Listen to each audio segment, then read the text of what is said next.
السلام علیکم ورحمۃ اللہ وبرکاتہ۔ آج کے خطبے کا عنوان ہے توبہ اور استغفار۔ الحمدللہ والصلاۃ والسلام علی رسول اللہ، اما بعد۔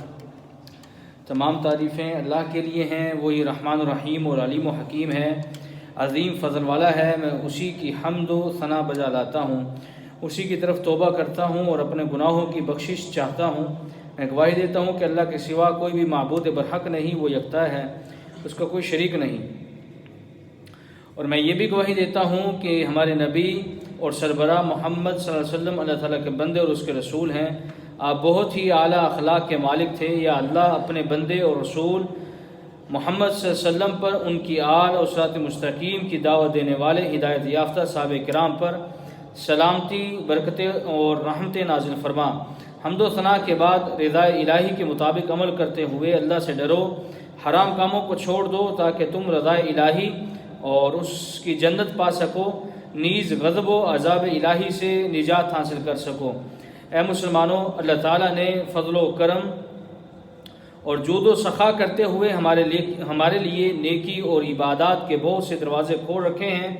مقصد صرف یہ ہے کہ مسلمان نیکی کے کسی بھی دروازے سے داخل ہو کر اطاعت گزار بنے۔ اس کے بدلے میں اللہ تعالیٰ دنیا اور آخرت سنوار کر درجات بلند فرما دے۔ چنانچہ اللہ تعالیٰ اسے دنیا میں سکھ اور سعادت والی زندگی بخشے گا اور مرنے کے بعد دائمی نعمتیں اور رضا الہی حاصل کرے گا۔ اللہ کے بندوں، نیکیوں میں اضافے اور گناہوں کو مٹانے کا ایک طریقہ استغفار ہے۔ آپ صلی اللہ علیہ وسلم نماز کا سلام پھیرنے کے بعد 3 بار کہتے تھے، استغفر اللہ، میں اللہ سے مغفرت کا طالب ہوں، رواہ مسلم۔ استغفار نیک لوگوں کی عادت، متقی لوگوں کا عمل اور مومنین کا اوڑھنا بچھوڑنا ہے۔ اللہ تعالیٰ نے انہی کی بات نقل کرتے ہوئے فرمایا، وہ کہتے ہیں، اے ہمارے پروردگار، ہمارے گناہ بخش دے اور ہماری برائیاں مٹا دے اور ہمیں نیک لوگوں کے ساتھ موت دینا۔ اسی طرح ایک اور مقام پر ارشاد فرمایا کہ وہ کہتے ہیں کہ اے ہمارے رب، ہم ایمان لا چکے، اس لیے ہمارے گناہ معاف فرما اور ہمیں آگ کے عذاب سے بچا۔ وہ صبر کرنے والے اور سچ بولنے والے اور فرمانبرداری کرنے والے اور اللہ کی راہ میں خرچ کرنے والے اور پچھلی رات کو بخشش مانگنے والے ہیں۔ امام حسن بصری رحمہ اللہ اس آیت کی تفسیر میں کہتے ہیں، مومنین رات کی نماز اتنی لمبی کرتے ہیں کہ سحری کا وقت شروع ہو جائے اور پھر استغفار میں وہ مشغول ہو جاتے ہیں۔ ایسے ہی اللہ رب العزت نے ایک اور مقام پر ارشاد فرمایا، ایسے لوگوں سے جب کوئی برا کام ہو جاتا ہے یا وہ اپنے آپ پر ظلم کر بیٹھتے ہیں تو فوراً انہیں اللہ یاد آ جاتا ہے اور وہ اپنے گناہوں کی معافی مانگنے لگتے ہیں۔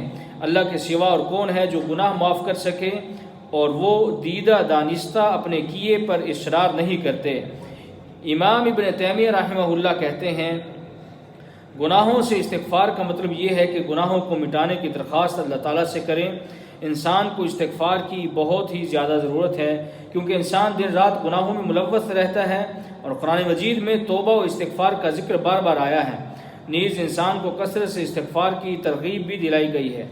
نبی اکرم صلی اللہ علیہ وسلم کا فرمان ہے، جب انسان کوئی گناہ کر لے اور پھر کہے، یا اللہ مجھ سے گناہ ہو گیا ہے، تو میرا گناہ معاف کر دے، تو اللہ تعالیٰ فرماتا ہے، میرے بندے کو معلوم ہے کہ اس کا رب گناہ بخشتا ہے اور ان پر پکڑتا بھی ہے، میں نے اپنے بندے کو معاف کیا۔ اسی طرح مطلق طور پر گناہوں کی بخشش مانگنا بھی شرعی طور پر درست ہے۔ چنانچہ اس کے لیے رب اغفر لی اور ارحمنی، اے پروردگار مجھے بخش دے اور رحم فرما کہہ سکتا ہے۔ اسی طرح انسان اپنے سارے گناہوں کی بخشش بھی اللہ تعالیٰ سے مانگ سکتا ہے، چاہے اسے اپنے گناہ یاد ہوں یا نہ ہوں، کیونکہ انسان بہت سے گناہ کر کے بھول جاتا ہے، لیکن اللہ تعالیٰ کو بندے کے سب گناہ یاد رہتے ہیں اور انہی کی بنیاد پر بندے کا محاسبہ بھی ہوگا۔ گناہوں کی بخشش کے لیے انسان کی طرف سے کی جانے والی دعا اخلاص، اصرار، گڑ گڑانے اور اللہ کے سامنے عاجزی انکساری کے اظہار پر مشتمل ہوتی ہے۔ نیز اس میں گناہوں سے توبہ بھی شامل ہے، اور اللہ تعالیٰ سے توبہ مانگنا بھی استغفار ہی کی ایک شکل ہے۔ چنانچہ یہ تمام امور استغفار اور توبہ کے ضمن میں آتے ہیں۔ انسان کو ہر وقت استغفار کی سخت ضرورت رہتی ہے، خصوصاً دور حاضر میں، کیونکہ اس وقت گناہوں اور فتنوں کی بھرمار ہے۔ نیز استغفار دنیاوی اور اخروی زندگی میں کامیابی کا ضامن بھی ہے۔ استغفار کے بہت سے فوائد ہیں، جن میں سے چند فوائد یہ ہیں۔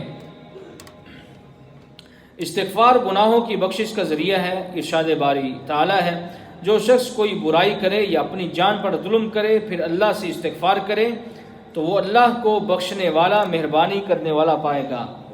استغفار گناہوں کے مٹانے اور درجات کی بلندی کا ذریعہ ہے، اور رسول اللہ صلی اللہ علیہ وسلم کے ارشاد ہے، اللہ تعالیٰ جب جنت میں نیک بندوں کے درجات کو بلند فرمائے گا تو بندہ عرض کرے گا، پروردگار یہ مرتبہ مجھے کیسے ملا؟ اللہ تعالیٰ فرمائے گا، تیرے لیے تمہارے بچوں کے استغفار کے سبب۔ استغفار بارش کے نزول، مال اولاد کی ترقی اور دخول جنت کا سبب بھی ہے۔ ارشاد باری تعالیٰ ہے، اور میں نے کہا کہ اپنے رب سے اپنے گناہ بخشو، یعنی ایک نبی نے کہا کہ اپنے رب سے اپنے گناہ بخشواؤ اور معافی مانگو، اور وہ یقیناً بڑا بخشنے والا ہے۔ وہ تم پر آسمان کو خوب برستا ہوا چھوڑ دے گا، اور تمہیں خوب بے درپے مال اور اولاد میں ترقی دے گا، اور تمہیں باغات دے گا اور تمہارے لیے نہر نکال دے گا۔ استغفار ہر طرح کی طاقت و قوت کی زیادتی کا ذریعہ ہے۔ ارشاد باری تعالیٰ ہے کہ ایک نبی نے کہا، اے میری قوم کے لوگوں، تم اپنے پالنے والے سے اپنی تقصیروں کی معافی طلب کرو اور اس کی جناب میں توبہ کرو تاکہ وہ برسنے والے بادل تم پر بھیج دے اور تمہاری طاقت پر اور طاقت و قوت بڑھا دے اور تم جرم کرتے ہوئے روگردانی نہ کرنا۔ استغفار سامان زندگی کا سبب ہے۔ ارشاد باری تعالیٰ ہے، اور یہ کہ تم لوگ اپنے گناہ اپنے رب سے معاف کرواؤ، پھر اسی کی طرف متوجہ رہو، وہ تم کو وقت مقرر تک اچھا سامان زندگی دے گا اور ہر زیادہ عمل کرنے والے کو زیادہ ثواب دے گا۔ استغفار بندے کے دنیاوی و اخروی عذاب سے بچاؤ کا ذریعہ بھی ہے۔ فرمانے باری تعالیٰ ہے، اور اللہ تعالیٰ ایسا نہ کرے گا کہ ان میں سے آپ کے ہوتے ہوئے ان کو عذاب دے، اور اللہ ان کو عذاب نہ دے گا اس حالت میں کہ وہ استغفار کرتے ہوئے ہوں۔ نبی اکرم صلی اللہ علیہ وسلم نے ارشاد فرمایا، بندہ عذاب الہی سے محفوظ رہتا ہے جب تک وہ استغفار کرتا رہتا ہے۔ استغفار نزول رحمت کا سبب ہے۔ ارشاد باری تعالیٰ ہے، آپ نے فرمایا، اے میری قوم کے لوگوں، تم نیکی سے پہلے برائی کی جلدی کیوں مچا رہے ہو؟ تم اللہ تعالیٰ سے استغفار کیوں نہیں کرتے تاکہ تم پر رحم کیا جائے؟ استغفار دلوں کی صفائی کا ذریعہ ہے۔ نبی اکرم صلی اللہ علیہ وسلم کا ارشاد ہے، آپ نے فرمایا کہ مومن بندہ جب گناہ کرتا ہے تو اس کے دل پر ایک سیاہ نقطہ پڑ جاتا ہے، اگر وہ گناہ چھوڑ کر توبہ و استغفار کر لیتا ہے تو اس کا دل صاف ہو جاتا ہے، اور اگر گناہ پر گناہ کیے جاتا ہے تو وہ سیاہی بڑھتی جاتی ہے یہاں تک کہ اس کے پورے دل پر چھا جاتی ہے۔ اور یہی وہ دل ہے جس کا قرآن مجید میں اللہ رب العزت نے ذکر کیا کہ یوں نہیں کہ بلکہ ان کے دلوں پر ان کے اعمال کی وجہ سے زنگ چڑھ جاتا ہے۔ استغفار قرب الہی کا سبب ہے۔ ارشاد باری تعالیٰ ہے، اسی نے تمہیں زمین سے پیدا کیا اور اسی نے تمہیں زمین میں بسایا، پس تم اس سے معافی طلب کرو، اس کی طرف رجوع کرو، بے شک میرا رب قریب اور دعاؤں کا قبول کرنے والا ہے۔ استغفار اللہ کی محبت اور اس کے لطف و کرم کا سبب ہے۔ ارشاد ربانی ہے، تم اپنے رب سے استغفار کرو اور اس کی طرف توبہ کرو، یقین مانو کہ میرا رب بڑی مہربانی والا اور بہت محبت کرنے والا ہے۔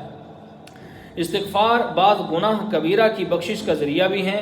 نبی اکرم صلی اللہ علیہ وسلم نے فرمایا، جس نے کہا استغفر اللہ الذی لا الہ الا هو الحی القیوم واتوب الیہ، تو اللہ تعالیٰ اس کے گناہ کو معاف فرما دے گا اگرچہ وہ میدان جنگ سے بھاگا ہو۔ استغفار قبر میں میت کی ثابت قدمی کا باعث ہے۔ نبی اکرم صلی اللہ علیہ وسلم جب کسی میت کو دفن سے فارغ ہوتے تو اس کے پاس کھڑے ہو کر فرماتے، اپنے بھائی کے لیے اللہ سے مغفرت طلب کرو اور اس کی ثابت قدمی کی دعا کرو، کیونکہ اس وقت اس سے سوال کیا جا رہا ہے۔ اللہ تعالیٰ میرے اور آپ سب کے لیے قرآن کریم کو خیر و برکت والا بنائے، مجھے اور آپ سب کو اس قرآن مجید کی آیات سے مستفید ہونے کی توفیق عطا فرمائے۔ وآخر دعوانا الحمدللہ رب العالمین۔